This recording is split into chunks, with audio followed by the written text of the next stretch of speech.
Muy bien, buenos días a todos los aquí presentes y los que nos siguen por Zoom. Vamos a dar comienzo a la segunda jornada del sexto simposio de hermenéutica y fenomenología, instancias de alteridad, extrañeza y excedencia de sentido. En la mañana de hoy, nuestro primer ponente es el profesor Leonardo Verano Gamboa, de la Universidad del Norte en Colombia.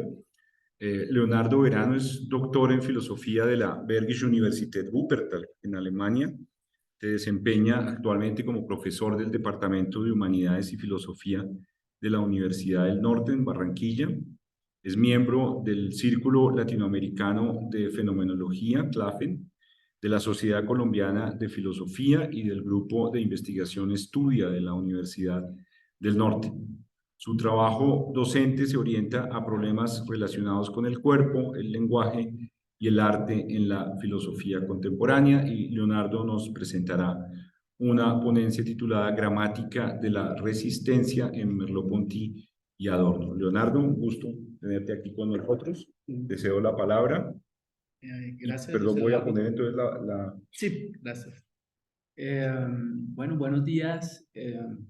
Quiero en primer lugar agradecerle a los organizadores de este sexto simposio de fenomenología y hermenéutica por la creación de este espacio. Me parece maravilloso y el tema totalmente sugerente, interesante.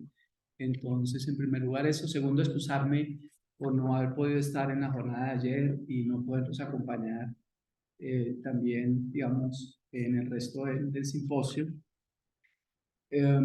por motivos personales.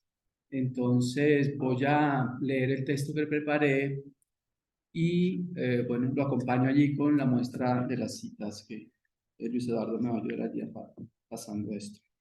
Entonces, inicio en este trabajo. Propongo mostrar que Merleau-Ponty y Adorno coinciden en concebir la obra de arte como una gramática de la resistencia. Por gramática de la resistencia, por gramática se entiende aquí la existencia de un lenguaje de la obra de arte que se configura como un sistema de signos propio. Lo característico del lenguaje de la obra de arte, concebido como gramática, como sistema, como estructura, radica en que su poder de decir, de significar, se encuentra justamente en la estructura. La obra de arte no expresa, no dice en sentido estricto en virtud de los signos que la componen, sino del sistema o estructura que estos configuran. perdón, que yo estoy perdido. La siguiente, tal vez. Ya, ¿dónde vas? No, no la siguiente. Yo tengo aquí que lo estructura, ahí estás bien, que lo es. Ok, Ahí creo que ya está. sí, Esto equivale a afirmar, ¿sí?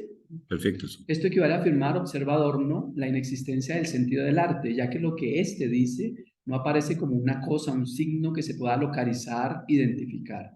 Al arte le es propio, sostiene el filósofo alemán, ocultarse como los enigmas e imponerse mediante la estructura. Esta cita quisiera leerla completa, entonces es la primera que aparece allí.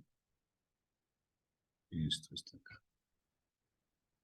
Sí, pero creo que la debo leer aquí desde... Sí, las obras de arte comparten con los enigmas la duplicidad de lo determinado y lo indeterminado. Son signos de interrogación que no son unívocos ni siquiera mediante la síntesis. Sin embargo, su figura es tan exacta que prescribe la transición hacia donde la obra de arte se interrumpe. Igual que en los enigmas, la respuesta se oculta y se impone mediante la estructura. Vuelvo a la pantalla. El carácter enigmático del arte es, al igual que para Merleau-Ponty, constitutivo de la obra, en el sentido en que no está allí puesto para ser descifrado. La obra de arte habla como enigma, lo que quiere decir como estructura, como gramática. Se trata de una palabra, para decirlo con Merleau-Ponty, antes de la palabra, de un lenguaje antes del lenguaje que adquiere sentido a través de los demás signos, de forma indirecta, a distancia. Si bien el lenguaje del arte crea un sistema transparente de expresión que prescribe a cada signo de la obra su modulación, lo expresado por ella conserva paradójicamente en la misma dirección de Adorno su sentido oculto inexpresable. Así, el carácter enigmático del arte radica en su propia expresión. ser expresión de lo inexpresable, de un sentido que se sustrae a la expresión en la expresión. 1. Gramática de la expresión. Tanto Merleau-Ponty como Adorno proponen una concepción del lenguaje que reconozca la relación dialéctica de entrelazamiento mutuo que sostiene con el pensamiento, con las cosas, con el mundo. Esto exige reconocer que el pensamiento no establece una relación de identidad consigo mismo, que pensar, como afirma Adorno en alusión a Kant, significa siempre pensar algo, esto es, algo distinto de él mismo. El lenguaje no expresa el pensamiento en términos de identidad, de igualdad, como sucede con la razón ilustrada. Las palabras no nombran exactamente lo que quiere decir el pensamiento. No establecen entre sí una correspondencia uno a uno. No usamos la palabra, el signo, advierte Merleau-Ponty, como quien busca un clavo para fijar algo en la pared. Pero Merleau-Ponty y Adorno advirtieron de los peligros de concebir la obra de arte como lenguaje y de incurrir en el error tan criticado por ellos mismos, ofrecer una mirada externa de la obra. Si se afirma que la obra de arte tiene ella misma el poder de significar, de decir, se debe precisar en qué consiste este decir, este lenguaje. No se trata entonces de aplicar un concepto previo del lenguaje al campo del arte y sustentar desde arriba, desde el orden conceptual, lo que sería el lenguaje del arte. En sus estudios sobre la pintura, Merleau-Ponty afirma al respecto que la comparación de esta con el lenguaje es legítima si nos adentramos en cada caso en su propia experiencia de expresión. Adorno, por su parte, señala que la posibilidad de una teoría estética, de una filosofía del arte, radica en no basar sus apreciaciones en lo que la tradición filosófica ha dicho de las obras de arte, por muy valiosos que hayan sido sus aportes, sino en sumergirse en la obra de arte misma. Esa es la otra cita que quisiera leer.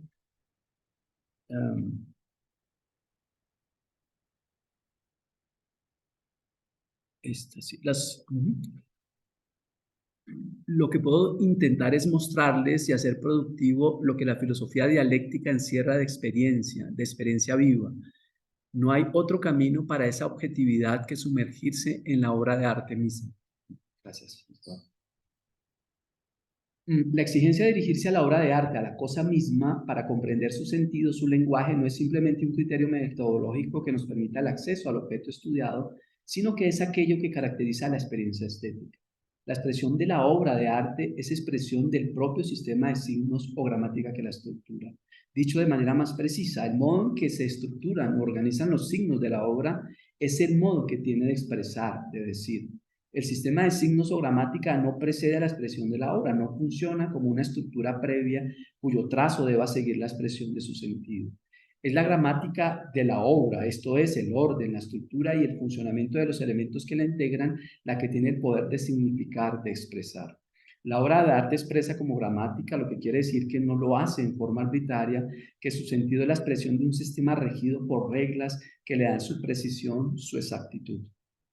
Si la expresión del arte es expresión de sí misma, de su propia gramática, equivale a plantear la imposibilidad de una separación entre la obra de arte y su expresión entre este y lo expresado. Que cada obra de arte, a pesar incluso de la intención de su autor o de las circunstancias de su creación, sea algo que ha sido expresado. Una obra hecha, elaborada, no significa que lo ya dicho por ella se encuentre fijado de tal forma en ella que determine de antemano su sentido. Lo que puede decir un signo, un color, un sonido, una palabra, un material, depende, en palabras de Adorno, de la constelación o nexo de sentido formado en la experiencia de la obra. Ningún signo, insiste Merleau-Ponty en alusión a associar, significa individualmente, sino en la intersección, en el intervalo formado entre las palabras en el momento de su expresión. Se trata de una idea de gramática como gramática viva, ya que cada signo de la obra vibra, vive, adquiere sentido en la experiencia de entrega que tenemos de esto. Así como la percepción de una cosa es la percepción de un sentido, aquella montaña, aquel árbol, este libro, aquella persona que pasa, y no la percepción aislada o fragmentada de ciertos datos, así como comprender una frase, un texto equivale a comprender un sentido y no esta o aquella palabra, del mismo modo percibir una obra de arte, por ejemplo, una pintura, observa Merleau-Ponty, es comprender un sentido. Percibimos la obra como una unidad, como un todo de sentido, pero no en virtud, como advertíamos, de un concepto o significación previa, de una idea o representación que pretendamos aplicar a la obra y que sea la clave de su comprensión, sino justamente como un sentido exigido por la misma obra en el momento en que la miramos. En el ensayo dedicado al arte que hemos venido citando, de Merleau-Ponty, el lenguaje indirecto, afirma Merleau-Ponty en alusión a un pasaje de Sartre. Entonces la siguiente. Luis Eduardo, gracias. No sé hacer esto de otra forma, No, es la única. gracias, mi Sí. mamá. Dice, es evidente que el sentido es algo más que una bruma de calor sobre la superficie del lienzo, puesto que es capaz de exigir este color o este objeto con preferencia a cualquier otro, puesto que exige tales subordinaciones tan imperiosamente como una sintaxis o una lógica. Es en virtud de este color Perdón, un segundo. es en virtud de este color o de este objeto pintado en el cuadro, si tal exigencia no es una predeterminación, que comprendemos el sentido de la obra. Cada elemento, cada signo de la obra tiene el poder de contener, es decir, de expresar el sentido de este. Encontramos esclarecedora al respecto una nota de trabajo de lo visible y lo invisible, fechada en noviembre de 1959, en la que su autor retoma nuevamente el ejemplo de la percepción de un color. Ejemplo, y entonces la otra cita.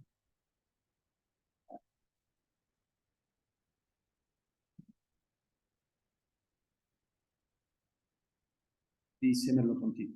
Ejemplo, un color, el amarillo, se rebasa a sí mismo, En cuanto se convierte en color de iluminación, en color dominante del campo, deja de ser tal color, tiene pues de por sí función ontológica, se hace apto para representar todas las cosas.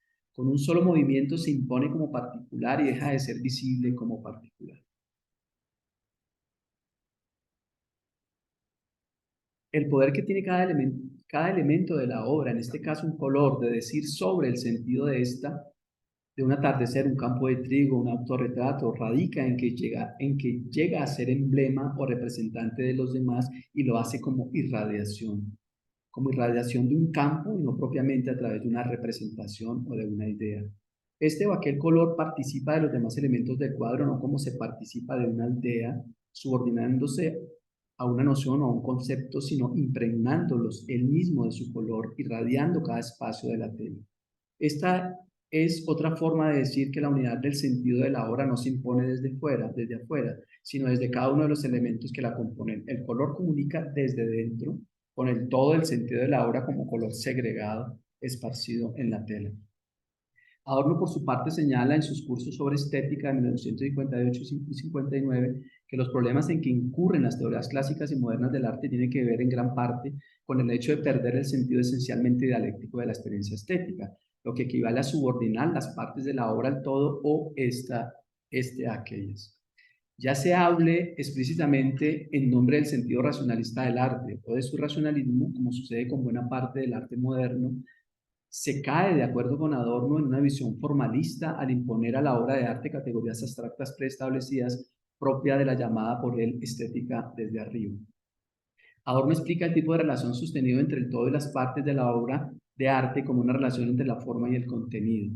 La forma tiene que ver con la planificación y construcción de la obra en el momento racional en el que se organizan los signos para que digan lo que quieren decir. El contenido refiere a los impulsos miméticos, esto es, lo otro de la forma, lo que se resiste a ser expresado, formalizado.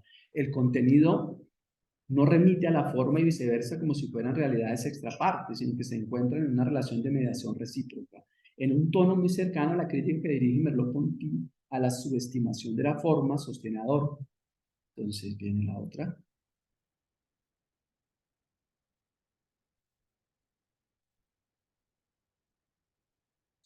Solo quien ignora que la forma es algo esencial, mediado por el contenido del arte, puede pensar que el arte se da demasiada importancia a la forma. La forma no alberga el contenido como un recipiente, un líquido, sino que está hecha, configurada con el contenido. La forma es contenido sedimentado. El contenido es forma en la medida en que lleva en sí mismo su aspiración a esto, en que es anhelo de ser expresado. La importancia asignada a la forma es la importancia requerida por el contenido, por aquella que ha sido formado, expresado. Ahora bien, dada la relación dialéctica esencial existente entre la forma y el contenido, se puede afirmar que para Adorno, al igual que para Merleau-Ponty, en la experiencia de expresión, es decir, en el esfuerzo de integrar forma y contenido, se concentran todos los problemas del arte. Comprender la expresión del arte es comprender su esencia, lo que hace que el arte sea arte. Ser aspiración al concepto, a la forma, negando, sustrayéndose a esta, afirmando el contenido. Precisar en qué consiste esta aporía es comprender el hablar, el decir propio del arte. En otras palabras, es comprender en qué sentido el arte habla negando el concepto sin eliminarlo, haciendo de este algo constitutivo de la obra de arte. Si lo propio del arte es hablar sin conceptos, no significa que hable a pesar de ellos, sino que por el contrario, habla justamente a través de ellos. Los conceptos en el arte no son ideas o representaciones generales, abstracciones desde las que se comprenden las obras, sino justamente su contenido sedimentado, lo que ha sido dicho expresado por ellas mismas. 2. Gramática de la resistencia. El sentido de la obra de arte resiste a los intentos de conceptualización en virtud de su gramática, de su estructura. Observamos en el numeral anterior que en tanto estructura abierta, no cerrada en sí misma, la gramática de la obra de arte se encuentra esencialmente mediada por la experiencia que tengamos de ella.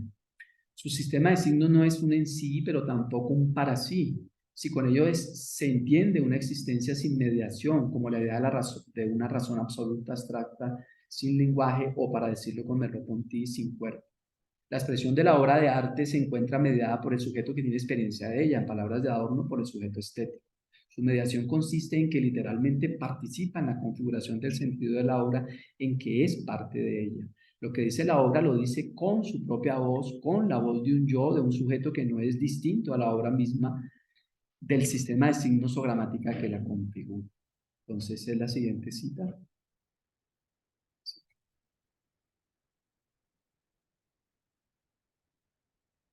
Dice Adorno: lo que en los jarrones es similar al lenguaje es como un aquí estoy yo o un este soy yo.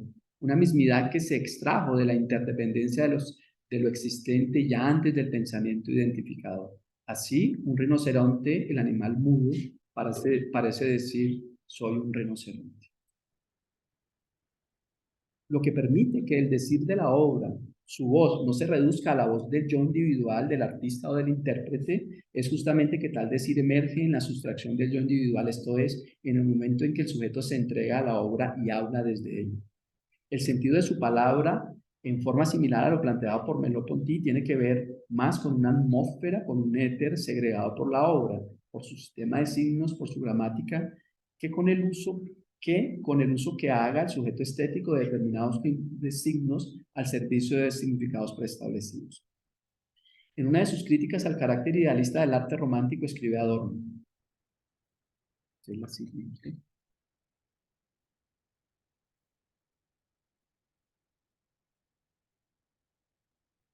Dice Adorno: creyendo que mediante la reflexión y la temática podría atrapar lo que es el éter del arte, irresistible precisamente porque no se deja definir ni como existente ni como concepto general. Este carácter enigmático del arte, como para Merleau-Ponty, como observaba, es constitutivo de la obra de arte. Es otra cita de Adorno.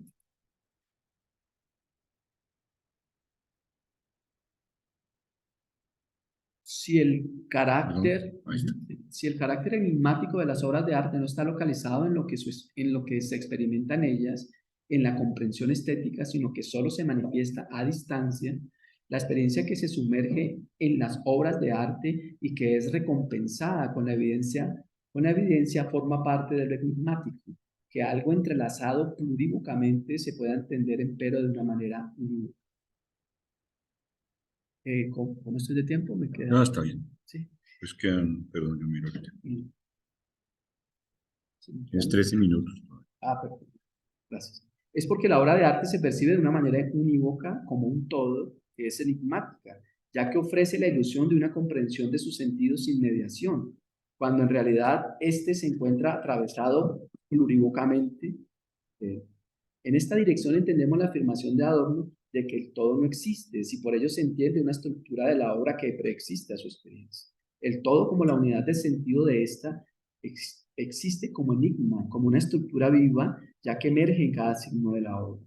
Recordemos en este punto que para Merleau-Ponty, la maravilla del lenguaje, lo hace enigmático, está en el poder que tiene el signo en sí mismo, no por su remisión a otros signos, de despertar el sentido de una obra de arte, de hacerlo visible para nosotros. El signo contiene a los demás signos en el sentido de estar atravesado, de estar tejido en ellos. El signo mismo habla, al igual que para Adorno, como estructura, desde un sentido latente invisible. La obra de arte es enigmática porque justamente habla, esto es, hace visible lo invisible. Merleau-Ponty advierte que, claro está, no se trata de un golpe de varita mágica que hace aparecer lo invisible, sino de una verdadera transformación del sentido oculto, invisible, latente, en sentido visible, manifiesto, explícito.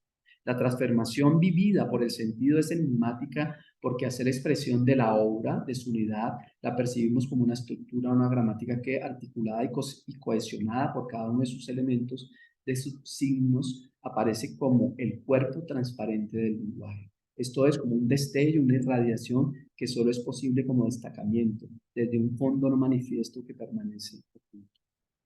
Finalmente, quiero señalar que para ambos autores la resistencia del sentido de la obra de arte a ser expresado hunde sus raíces en la experiencia individual del artista o del intérprete. Para Merleau-Ponty, la experiencia de la expresión es lo que indudablemente tenemos de más indudablemente tenemos de más individual.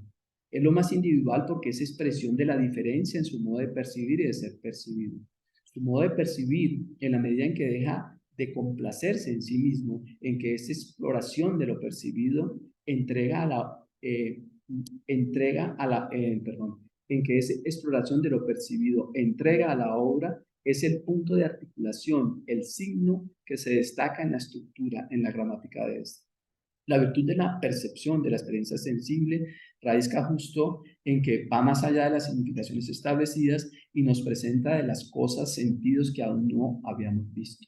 Este poder de la percepción sensible, en el mirar, tocar, oler, sentir, escuchar, pero también en la palabra pronunciada, es lo que habla en la obra, lo que hace de su estructura una gramática viva, abierta, que no se cierra en las significaciones dichas. Adorno considera que en esta misma dirección la crisis del arte es el olvido del enigma, de la capacidad de asombrarse ante lo extraño, propia de una sociedad de consumo en la que predomina la familiaridad y la tranquilidad que da vivir en las representaciones acostumbradas ya establecidas. Si lo propio del arte, como afirmábamos al inicio, radica en su expresión, en el momento mimético, lo es porque éste solo puede hacerse presente en la vida sensible. Cito entonces a Adorno nuevamente.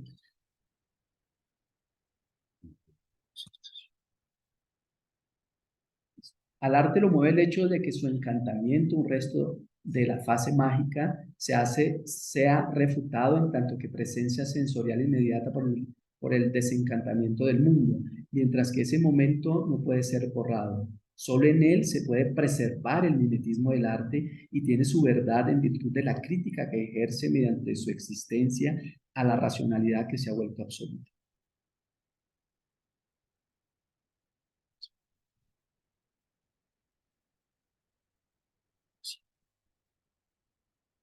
El destacamiento del mundo en el arte, perdón, el desencantamiento del mundo en el arte es su crítica a la pérdida de su interioridad que se ha convertido en ideología en pura exterioridad.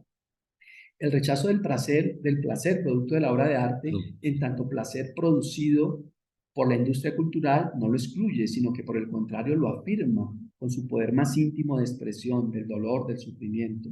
Solo la experiencia del placer provocada por la disonancia, el desencuentro, el vacío, el absurdo, el abismo, la muerte, puede hacer posible la entrega a la obra dada en su momento mimético. Lo mimético, el momento de la expresión del arte, es el lugar de la resistencia. Bueno, ahí tengo un par de conclusiones que de pronto me da tiempo leer algo, ¿cierto? Sí. Subrayé en primer lugar el poder de expresión que tanto Merleau-Ponty como Adorno le asignan al lenguaje, en particular al lenguaje de la obra de arte. Este no expresa un sentido, una idea, un pensamiento que se encuentre fuera de él. Él es expresión de su propio sentido, de la gramática misma de la obra. Busqué precisar en un segundo lugar esta idea del lenguaje de la obra de arte como expresión de sí mismo. Cada signo tiene el poder de expresar el sentido de la obra, de ir más allá de sí mismo, de trascender su sentido particular y de hablar de la obra de la totalidad de su sentido.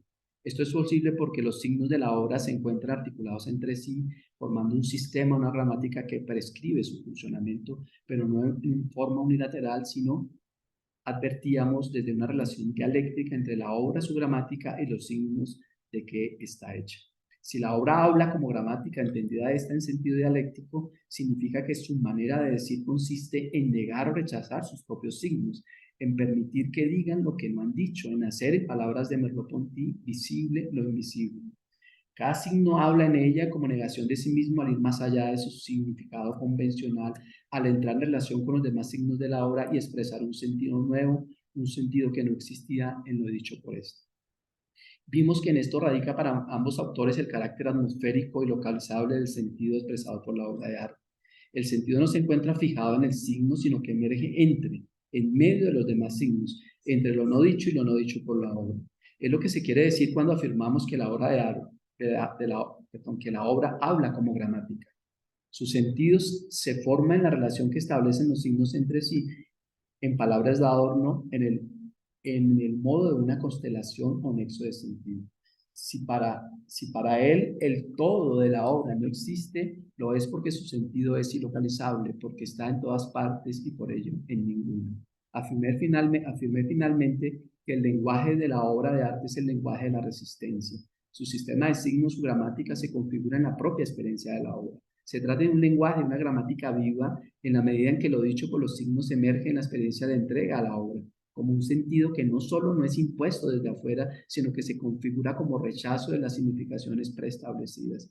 Tal rechazo o distanciamiento se produce en palabras de los autores desde dentro, desde la experiencia de entrega a la obra. Rechazo o distanciamiento que no es, en sentido estricto, una acción del sujeto de la experiencia estética, sino el modo en que la obra habla, esto es, en el medio, en el cruce formado entre ella y, para decirlo con Adorno, entre ella y el sujeto estético. Si bien esta toma de distancia de las significaciones preestablecidas como cruce o lugar intermedio entre la obra y el sujeto estético no es una deliberación del sujeto, solo es posible con su participación. Es porque él se ha apropiado del lenguaje de la obra que puede abandonarse a ella y permitir que ella misma hable. Tal apropiación solo es posible porque quien tiene experiencia de la obra ha puesto en palabras de Merleau-Ponty todo de sí mismo. El sentido de su percepción, de su mirada, de su palabra, se alimentaba a través de un sinnúmero de experiencias. La gramática de la obra de arte es una gramática viva porque hunde sus raíces, como decíamos, en la experiencia individual, que en tanto que pone en juego el sentido sedimentado de esta, no habla desde la voz de un yo individual, sino en palabras de Adorno desde un nosotros, desde un sujeto para Merleau-Ponty, palabras de Merleau-Ponty, anónimo. Ella resiste por la vida sensible de los signos que la articulan, porque estos conservan, en palabras de Adorno, la fuerza mimética de la experiencia preindividual, porque tienen el poder de hablar de lo no dicho desde una región de lo no humano, de un sentido salvaje, en palabras de Merleau-Ponty, que aún no ha sido expresado. Gracias. Muy bien, muchas gracias, Leonardo. Bueno, pues entonces podemos dar paso a las preguntas, comentarios.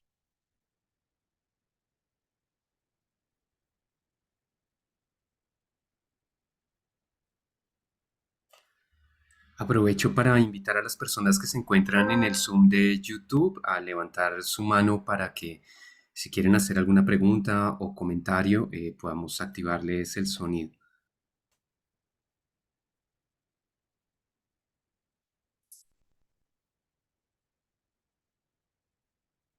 Démosles tiempo a que la gente Sí, se está anime bien, eso.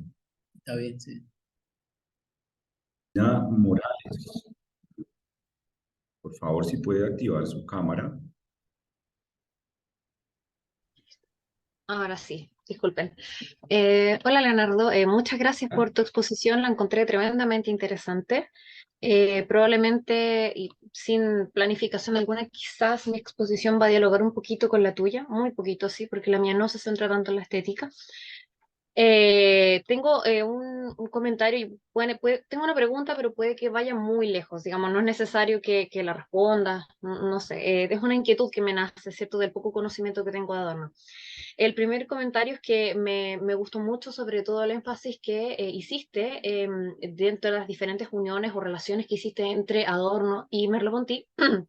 Una de ellas sea, ¿cierto?, el desde dónde se expresa, ¿cierto? Digamos, esto que no es algo individual, no es algo plenamente subjetivo, sino algo un poquito más abierto, ¿verdad? Y me recordé inmediatamente en las notas de cursos del Collège de France del 53, en donde habla sobre la literatura y ahí lo dice muy explícitamente, dice, nosotros siempre escribimos para el otro.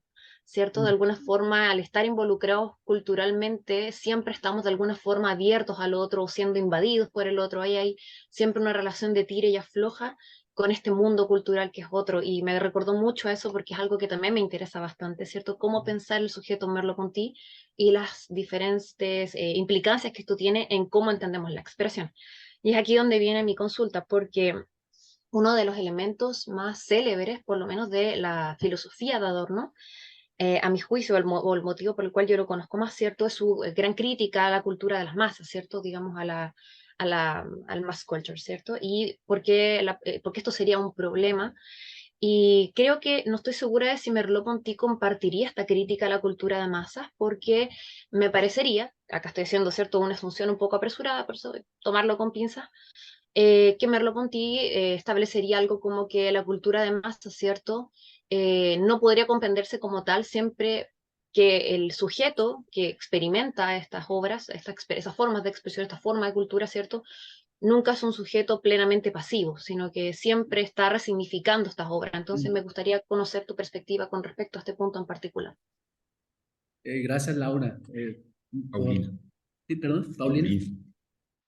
Paulina, sí, Paulina, muchas gracias por tu comentario y tus preguntas, de verdad muy interesantes. Inicio con el primero. Yo también compartiría lo que estaría en tu observación, me parece a mí. De pronto no lo dices así, o sí está, pero digamos, no lo desarrolló no en el trabajo, porque el tema no era la alteridad, pero o digamos, no explícitamente la alteridad, ¿no? Pero digo que comparto estas interpretaciones de Merleau-Ponty que enfatizan que su filosofía es una filosofía de la alteridad, está atravesada por la experiencia de la alteridad. Entonces me llama mucho la atención esa remembranza, o me gusta mucho esa remembranza que haces de que escribimos para el otro, ¿no? En Merleau-Ponty sería eso, y justamente es una crítica eh, hablando de la experiencia de la obra de arte, y también en esto incluimos la literatura, de una experiencia justamente de encuentro en el que eh, hay una suerte de descentramiento, ¿no?, del sujeto, ¿no? Y justamente el sujeto actúa como mediador, ¿no? Mediador de ese acontecimiento de sentido. Entonces, y eso es gracias también a la importancia de ese otro, ¿no? Digamos, la importancia o la presencia de ese otro allí, que ni siquiera, que obviamente escapa a la consideración de ese otro como tal, sino que está presente a pesar de nosotros mismos. Entonces, muy interesante eso, Paulina, que dices. Lo otro, yo estaría de acuerdo, digamos, con que Merleau-Ponty está criticando la sociedad de masas. Lo que pasa es que él no habla, digamos, explícitamente de esto, pero cuando él habla, por ejemplo, en la fenomenología de la percepción, que el cuerpo es cultura, entonces uno dice, oye, no está hablando aquí de una naturaleza originaria allí, que no tenga que, ¿no?, primitiva, en el sentido de que sea lo opuesto a la cultura, sino que el cuerpo ya está, digamos, colonizado por el sentido cultural y social, y el esfuerzo del filósofo y del artista, son los ejemplos, digamos, en el arte, es justamente de hacer una crítica a esa percepción que ya está ideologizada. O sea, nosotros vemos así ya la realidad, y tenemos que tomar distancia de ese sentido imperante que nos impide ver realmente las cosas, o que nos las muestra de una sola manera, ¿no? Que es la que se termina imponiendo. No porque lo impongan unos individuos en particular, sino que es toda una, digamos, ¿no?, una dinámica de fijación y de sedimentación de sentido. Gracias, Paulina. Muy amable. Muchas gracias a ti.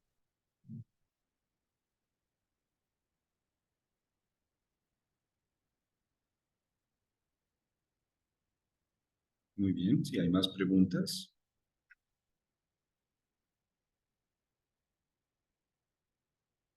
Andrés, tú tienes ahí el chat controlado, ¿cierto? Sí. Sí, en Levanta este una mano.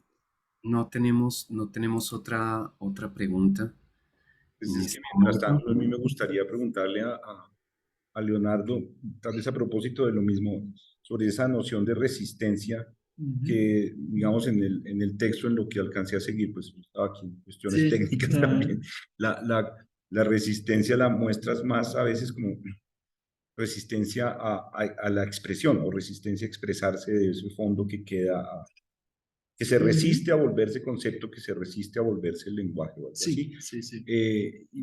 Pero claro, ¿cómo hacer el tránsito de esa resistencia a, digamos, el ámbito de la resistencia más usual, que es la resistencia política, que es un poco lo que estabas expresando ahorita? No sé si no alcancé a ver claro ese umbral que va de la una a la otra. ¿Cómo ese tipo de resistencia del arte a expresarlo todo o a convertirse en lenguaje superficial se convierte en resistencia política? No sé si podrías aclarar un Sí, poco más ese punto. gracias. No lo podría, Luis Eduardo. Digo, porque no ha sido, digamos, el propósito Ya, de mi trabajo mostrar esa resistencia ok, política, digamos, o por qué sería política, ¿no? En un sentido, sí. sí, yo creo que está eso, no político en sentido, digamos, convencional, em, sino en cuanto al rechazo de la ideología, Ok. ¿no? Entonces, digamos que es una pregunta que habría que investigar, ¿no? Luis Eduardo. Em, yo diría que justamente está ese tono allí intentando responder a tu pregunta, yo siento ese tono pesimista que aflora tanto en Adorno como en Merleau-Ponty, digamos de decir que eh, el esfuerzo por resistir, digamos, termina, o sea, tiene todo el riesgo de la sedimentación de un sentido que se convierta en ideología.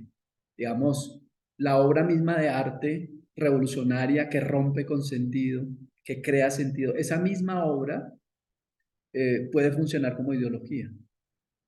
¿Sí? Termina circulando culturalmente y socialmente como ideología. ¿De qué depende? Depende justamente del acercamiento que hagamos a ella. E incluso termina funcionando como ideología en el sentido de que digamos siempre lo mismo de ellas, como los expertos que creemos saber qué es, ¿no? Tal obra, ¿no? E incluso en la filosofía, ¿no? Platón, así Platón dice esto, ¿no? Adorno, Merleau-Ponty, y creemos que los textos dicen lo que nosotros durante 30 años estamos estudiando. Entonces, digamos, esa sedimentación del sentido, que termina siendo una institucionalización en términos oficiales, académicos del sentido, culturales del sentido, es el riesgo permanente y de hecho caemos en eso nosotros. Y entonces como que la propuesta de ellos es el desmarque, o sea, ese tránsito es muy clave tu pregunta. O sea que yo creo que en tu pregunta está cómo se da el tránsito. Yo creo que es a propósito del título del simposio, es decir, cómo se da el tránsito de un sentido, de romper con los sentidos establecidos que se han impuesto y que así nos educaron, así vemos la vida. Eh, está en la posibilidad de asombrarnos y de ver lo extraño en ellos, la extrañeza, digamos. Uno dice, sí, la extrañeza, bueno, ¿cómo eso, no? Pero creo que ahí está una idea muy sencilla, pero que lo dice Adorno, es que los griegos ya lo sabían, nosotros ya dejamos de asombrarnos de los objetos, de todo, ¿no? Entonces allí, digamos que en despertar el asombro, ¿no? Y en ver que, digamos, que no es solo ese sentido sedimentado impuesto, sino que allá hay otros sentidos, digamos, ¿no? que pueden salir a flote. Creo que ahí estaría esa posibilidad. Pero siempre es como esa, digamos, esa dinámica de que el descubrimiento de un nuevo sentido conlleva su sedimentación y su posibilidad también de ideologizarse, ¿no? Es como una traición de la filosofía y del arte también, ¿no? Eh, que ella misma exige no la renuncia, no el desencanto, sino el reto de que a pesar de esto, entonces escribimos un libro, participamos en el simposio. Sí. Muy bien, muchas gracias.